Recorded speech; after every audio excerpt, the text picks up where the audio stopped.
Hey, this is my presentation on gender roles in education, and over the course of this presentation, I'm going to be outlining some trends that have occurred in the world of education over the last 200 years, and the implications of those trends today, and frankly, why they trouble me. So, without further ado, I'm going to try to get through the timeline portion as fast as possible, so we can address the trends and the issues. Let's get started. As a result of the need to Christianize the western frontiers, it became first acceptable to educate women as teachers. Men began to marry later in life, and suddenly it became a very practical option for a woman to pursue her education or her employment in her early years. At this point, a woman could be married off as young as 16. Traditionally, it was a little bit older, but that's about when it happened. It was expected that after she was married, she would return to the role of the housewife, abandoning whatever knowledge or position in her work she'd attained. This is Sarah Pierce. She was one of the first people to pioneer the idea of women's schools. She opened the Litchfield Academy for Girls, and its proximity to Litchfield Law School results in the marriage of many of the newly educated young women to upper-class lawyers. Educated women, such as the women from graduating from Litchfield Female Academy School, began to marry later. The average age of marriage for graduates was about 26, while non-educated women got married at the average age of 21. At this point, it becomes possible for educated women to support themselves, however meagerly, without the need for marriage. As women's education flourishes, writing quickly becomes the second most common occupation for women behind teaching. In 1848, the Seneca Falls Declaration summed up the inequity that existed between the sexes and in regards to women's opportunity and treatment. At this point, private women's colleges are developed, and the American Association for University Women is founded. By 1819, more girls are graduating from high school than boys. Black and white women are enrolled in the same schools, and several women's universities are established. It's the 1900s, and Margaret Floy Washburn is the first woman to achieve her PhD in the area of psychology.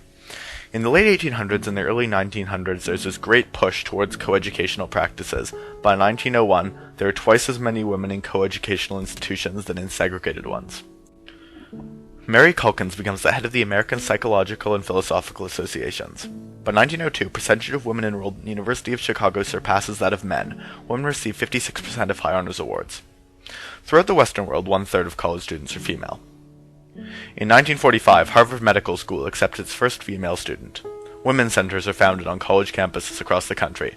The National Organization for Women is founded in 1966, and the first Women's Studies Department is created in San Diego. In 1972, Title IX is passed, which forbids discrimination based on gender in academics and athletics. This is largely pushed forward by the National Association of Women. In 1980, there are more than twice the number of female primary school educators than male. At the same time, women become the majority, making up 51% of the college population. Fast forward to 2006. Women are more likely to get their bachelor's degrees than men, no matter what race or socioeconomic status they're from. On average, women also get better grades than their male counterparts. In 2010, women are receiving more doctorates than men. In 2011, 3 out of 4 primary schools in England have no male teachers. As of 2012, male dropout rate in high school is 9%. Institutions of higher education are now 61% female and 39% male. Boys in primary school earn 70% of the D's and F's and less than half of the A's. In college and university sports programs across America, the Equality Law, Title IX, has been twisted into a quota system. The way it currently is that if your school is 60% female, you need to have 60% female athletes, or you're getting an F from the National Women's Sports Council. This means limited funding for your sports programs. This is resulting in many schools having to disband their male tennis teams, their male diving teams, and their male badminton teams, in favor of teams that make their school money, i.e. football. This isn't equality. Equality is about equal opportunity, and equal opportunity isn't being provided. This is about old feminist rhetoric running amok.